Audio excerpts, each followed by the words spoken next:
Subscribe to our channel, press the bell icon that you can get every update instantly. नमस्कार दोस्तों, स्वागत है आपका लॉ ऑफ कॉन्ट्रैक्ट की सीरीज के लेक्चर 4 के अंदर। ठीक है, तो इसके पहले के 3 लेक्चर्स में हमने डिस्कस किया था लॉ ऑफ कॉन्ट्रैक्ट का हिस्टोरिकल बैकग्राउंड, किस तरीके से ये जो लॉ ऑफ कॉन्ट्रैक्ट है वो थ्रू द टाइम इवॉल्व हुआ। फिर हमने बात की कि कॉन्ट्रैक्ट के फॉर्मेशन के लिए किस किस तरीके के प्री रिक्विजिट्स की जरूरत होती है। उसके बाद हमने बात की कि कॉन्ट्रैक्ट के कौन कौन से एसेंशियल एलिमेंट्स होते हैं, कॉन्ट्रैक्ट का मतलब क्या होता है और कॉन्ट्रैक्ट का नेचर क्या होता है।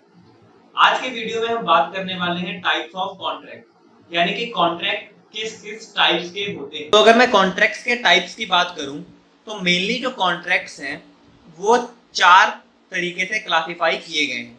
ठीक है, वो चारों क्लासिफिकेशन कौन कौन से हैं?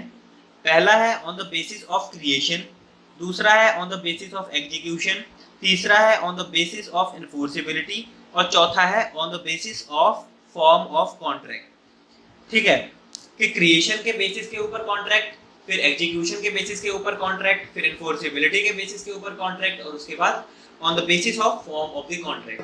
अब ये क्या चीज है? तो सबसे पहले मैं आपको ये बता दूं कि हम क्या करते हैं। एक जनरल प्रोसेस होता है। प्रोसेस कैसा?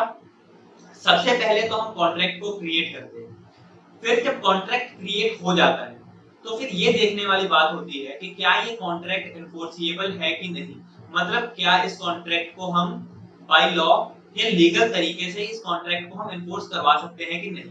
फिर हम ये देखते हैं कि ये कॉन्ट्रैक्ट एग्जीक्यूट हो चुका है या कॉन्ट्रैक्ट एग्जीक्यूट होने वाला है, मतलब इन फ्यूचर। फिर हम ये देखते हैं कि कॉन्ट्रैक्ट जो है वो किस फॉर्म का है।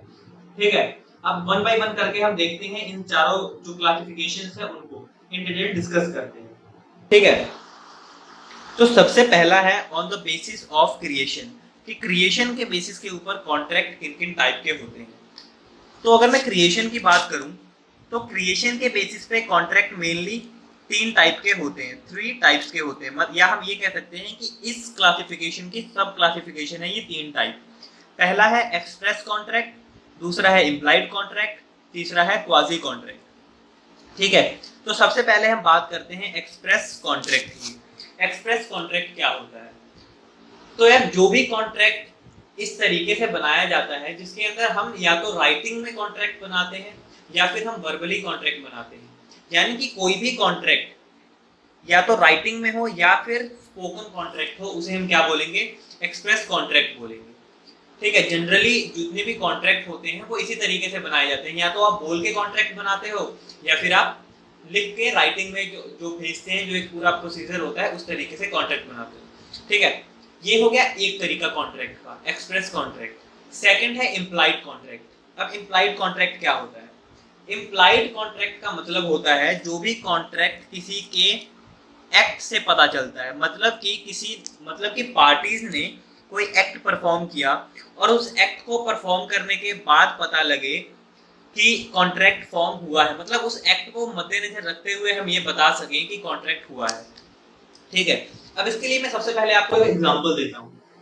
तो एग्जांपल ऐसा है कि मान लीजिए आप एक बस के अंदर ट्रैवल कर रहे हो, तो क्या उस बस के अंदर ट्रैवल करने के लिए किसी ने आपसे पूछा था, मतलब कि या तो बस ड्राइवर ने या कंडक्टर ने, दोनों में से किसी ने भी आपको कोई ऑफर दिया था या आपने उन्हें कोई ऑफर दिया?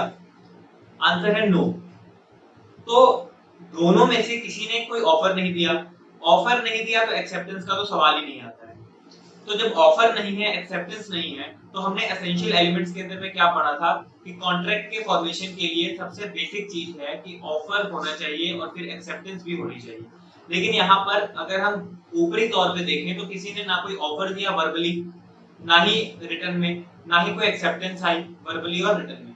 ठीक है, लेकिन हमने ये देखा कि बस का जो ड्राइवर है उसने उसे बस में ट्रेवल करने दिया, उसके बदले में जो पार्टी है उसने उसे पैसे दिए। तो यहाँ पे क्या पता लगता है कि चाहे कोई कॉन्ट्रैक्ट वर्बली या रिटर्न नहीं थी, लेकिन दोनों के जो एक्ट थे वो ये चीज शो कर रहे थे कि वो आपस में किसी तरीके का समझौता करना चाहते थे, आपस में किसी तरीके के कॉन्ट्रैक्ट के अंदर में आना चाहते थे। वो कॉन्ट्रैक्ट कैसा था कि एक जो पार्टी है वो उसका सफर पूरा करवाएगी, उसका जर्नी पूरा करवाएगी, उसे उसके डेस्टिनेशन तक छोड़ेगी और उसके बदले जो दूसरी पार्टी है वो उसे उतना जो भी चार्ज आया है, जो भी फेयर है बस का, वो उसे देगी। ठीक है, तो ये इम्प्लाइड कॉन्ट्रैक्ट है। नेक्स्ट है क्वाजी कॉन्ट्रैक्ट। तो जनरली होता क्या है कॉन्ट्रैक्ट्स के अंदर में कि कॉन्ट्रैक्ट बनाने के लिए सारे के सारे एसेंशियल एलिमेंट्स पूरे होने चाहिए, लेकिन कुछ केसेस, कुछ सर्कमस्टांसेस ऐसे भी होते हैं जिन सर्कमस्टांसेस के अंदर में ये जरूरी नहीं है कि जो कॉन्ट्रैक्ट है उसके अंदर सारे एसेंशियल एलिमेंट्स मौजूद हो, लेकिन फिर भी हम उसे कॉन्ट्रैक्ट बोलेंगे। ठीक है, तो यही यहाँ लिखा है कि generally for the formation of contract we need to fulfill all the essential elements of contract, but in some situation it is not necessary and that are called quasi contract। ठीक है, अब ये जो क्वाजी कॉन्ट्रैक्ट है, ये contract एक principal के ऊपर बेस्ड होते हैं। वो कौन सा प्रिंसिपल है? उस प्रिंसिपल को कहते हैं unjust enrichment of one at the cost of another, यानी कि एक के नाजायज फायदे के लिए दूसरे का नुकसान नहीं होना चाहिए। इसे आसान भाषा में ये कहेंगे, फॉर एग्जाम्पल एक माइनर है, यानी 18 साल से कम का बच्चा है और वो बच्चा बीमार है, और एक जो आदमी है कोई भी, वो उस बच्चे को जो है वो ट्रीटमेंट प्रोवाइड करवाता है। अब उस ट्रीटमेंट के लिए जाहिर सी बात है फ्री में तो होगी नहीं, कुछ कॉस्ट पे करना पड़ेगा। लेकिन हमने कॉन्ट्रैक्ट के एसेंशियल में ये चीज पढ़ी हुई है कि माइनर के लिए किया गया कोई भी काम या माइनर के साथ किया गया कोई भी कॉन्ट्रैक्ट जो है वो वॉइड एब इनिशियो होता है, मतलब वो कॉन्ट्रैक्ट कभी फॉर्म हुआ ऐसा माना ही नहीं जाता है। अब कॉन्ट्रैक्ट अगर फॉर्म हुआ माना नहीं जाता है मतलब दूसरी पार्टी की लायबिलिटी नहीं बनती है, मतलब किसी भी पार्टी की लायबिलिटी नहीं बनती है किसी भी पार्टी के लिए। तो क्या इस केस के अंदर भी यही होगा कि कोई आदमी अगर उसे ट्रीटमेंट देता है तो फिर वो उस ट्रीटमेंट के लिए जो भी उसने कॉस्ट पे किया है उसे रिकवर नहीं कर पाएगा? जी नहीं, ऐसा नहीं होता है। इस केस में इन हालातों में क्या होता है, बेसिकली ये जो सर्कमस्टांसेस होते हैं वो इस नेचर के होते हैं कि इसके अंदर जो एक पार्टी है वो दूसरी पार्टी को इसलिए कोई भी सर्विस प्रोवाइड करती है क्योंकि वो उसकी लाइफ के लिए बहुत ज्यादा इंपॉर्टेंट होते हैं।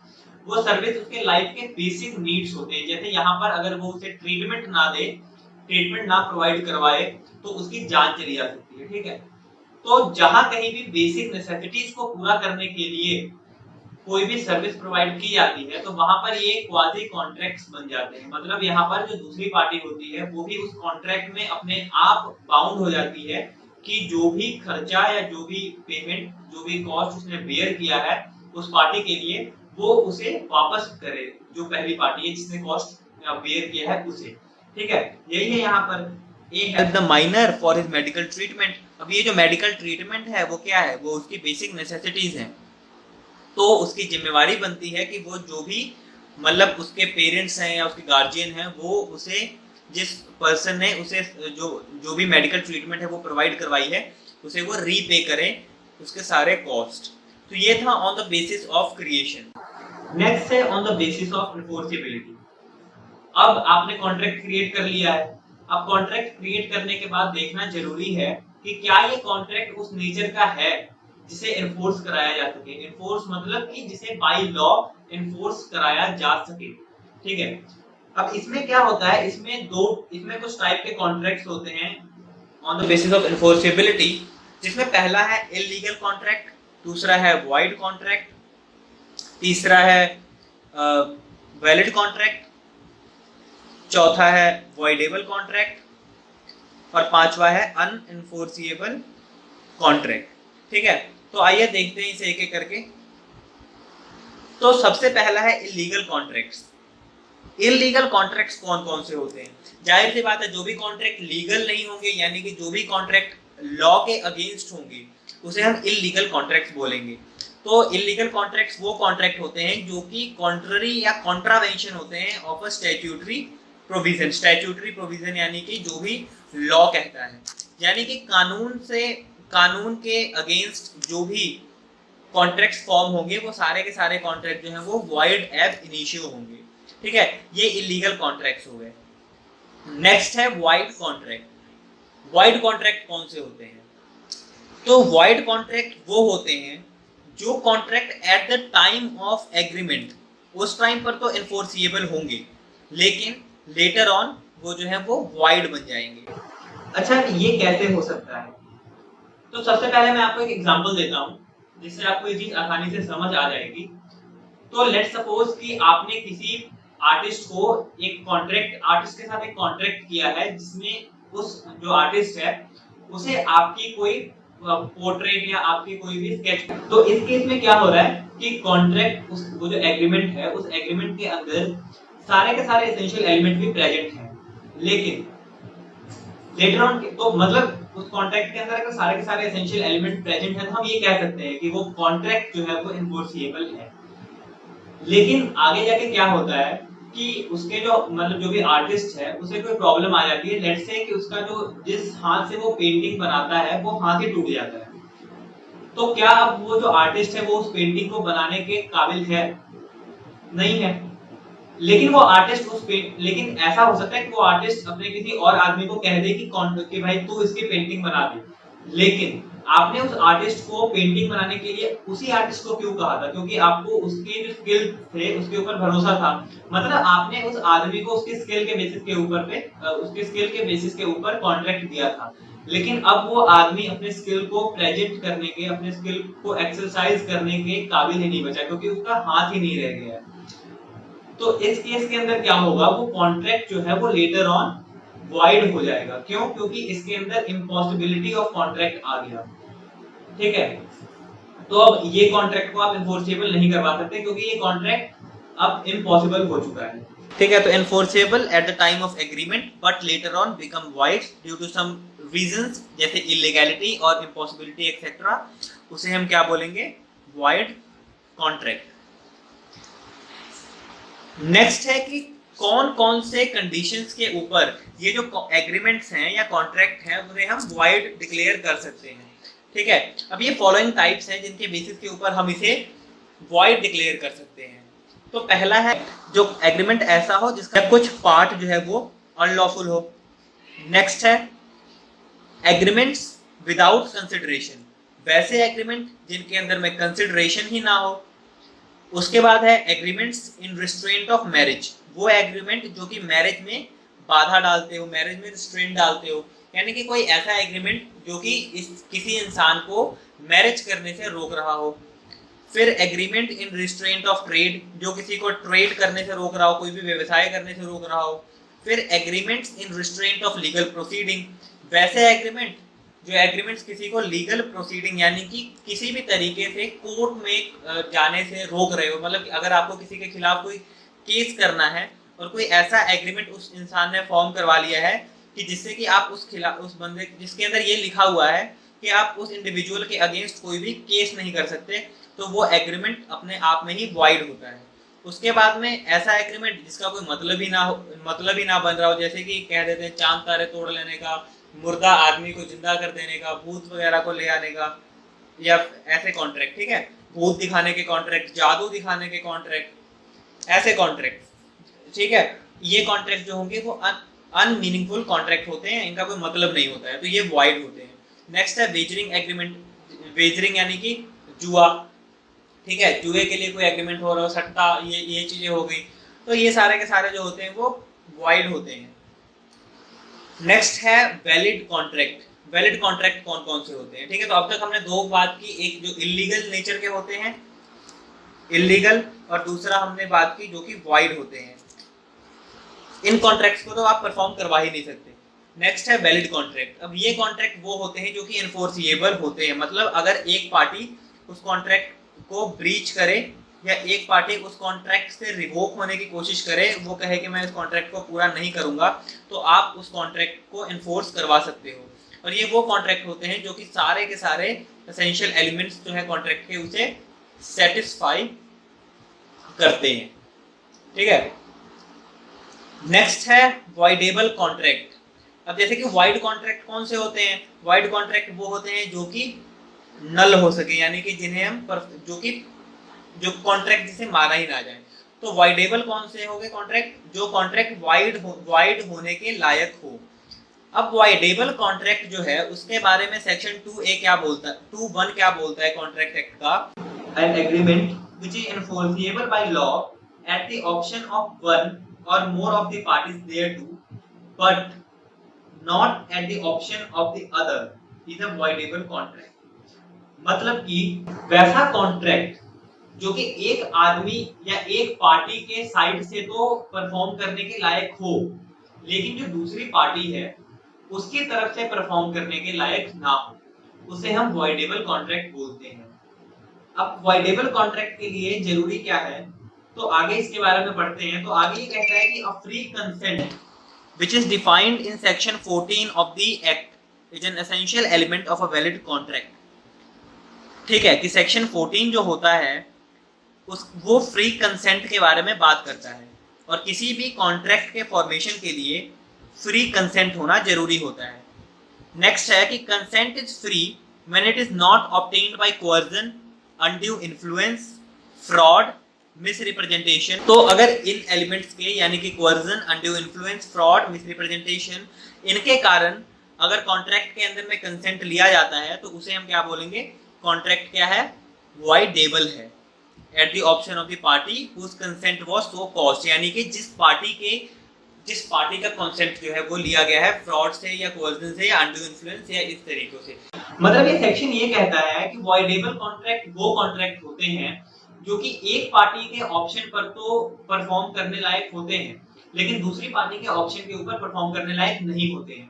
फॉर एग्जांपल, एक पार्टी का जो कंसेंट है वो लिया गया है कोअर्जन से, अनड्यू इन्फ्लुएंस से या फिर फ्रॉड से या मिसरिप्रेजेंटेशन से।